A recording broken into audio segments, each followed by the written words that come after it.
No. Nothing pointed to him in that crime. You had such egregious misconduct going on. And let me explain a little bit how that happened. For example, Mr. Bond's statement made the claim that the night of Marie Iannuzzi's murder, that after the murder, Paradiso called his girlfriend and had her wake up her mother to talk to him on the telephone, I guess to establish an alibi. I guess that would be the thinking behind making that statement. Her parents were called into a grand jury, but they were called into a John Doe or Jane Doe grand jury for Joan. And therefore, Mr. Paradiso's defense attorney could not ask for discovery. He could not get those records to help him discredit Mr. Bond's statement. Another way that it happened was the FBI was involved in this case very early on. And remember, this was a corrupt FBI office. There were so many dirty things going on in that office that are still coming out in lawsuits today. They had multiple case numbers, and really kind of piling on. Things got buried in different parts of, and under different numbers where they couldn't be located, and he couldn't access them. He was never charged with a crime in Joan's case, so he couldn't subpoena those records. For example, lab results off the boat. There was nothing found on that boat that ever connected Joan to it, ever. He passed a lie detector, and a private investigator that was involved with this case early on, who always has maintained Mr. Paradiso's innocence for both murders, knew that the individual that administered that lie detector test and said he was the best of the best.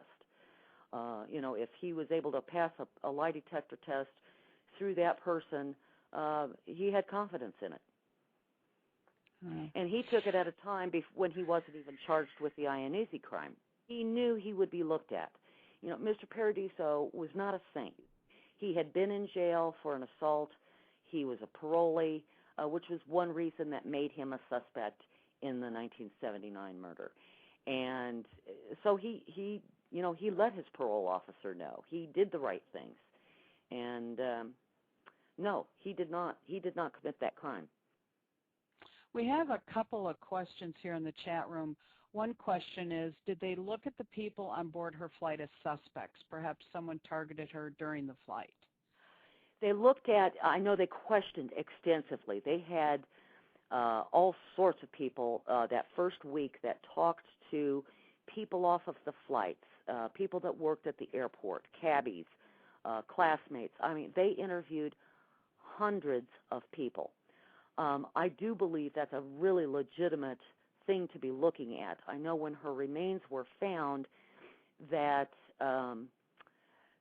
the authorities that were involved in that, when the investigation tried to reopen in some sense in 1990, that they were convinced, based on the condition of her remains, where they were and whatnot, that it was probably someone that knew Joan.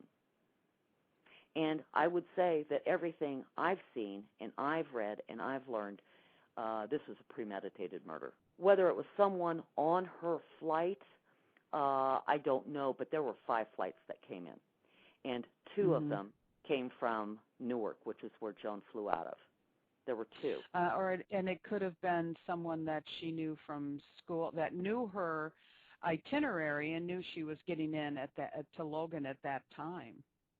Yeah, that would be a very short list of who knew she was going back early. Very, very small list. That's true. Okay, another thing that we have in the chat room here is that there's just a couple of things we need to clear up for folks. Okay. So we're going to try to do that. There were, I don't know if it's so much a question, but yes, there were 2 murders. Oh, it just flipped up on me here. Wait, hang on. Okay. There were 2 murders, and a man was convicted of the first one, and he was a suspect in Joan's case, correct? Here's the way it really looks to be.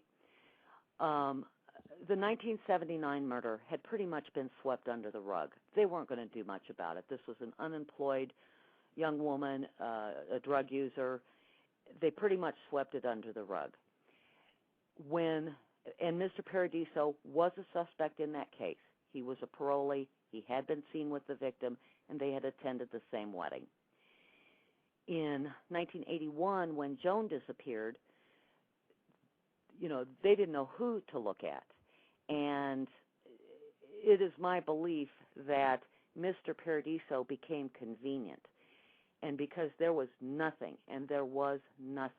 that connected him to Joan Webster, that they used the 1979 murder as a vehicle to really nail this guy so that they could pin Joan's murder on her. I don't know if that helps clear it up. Mm-hmm. And when Mr. Burke wrote his book called The Paradiso File, Tim Burke, he hints at that he thinks that Paradiso killed Joan, correct?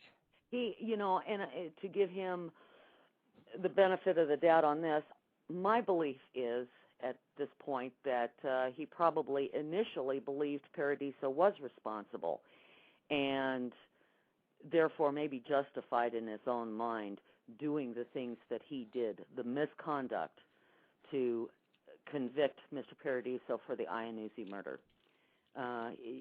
Because his conduct and the things that are blatantly false in his book, and I've got the documents that were submitted to the court. They're false.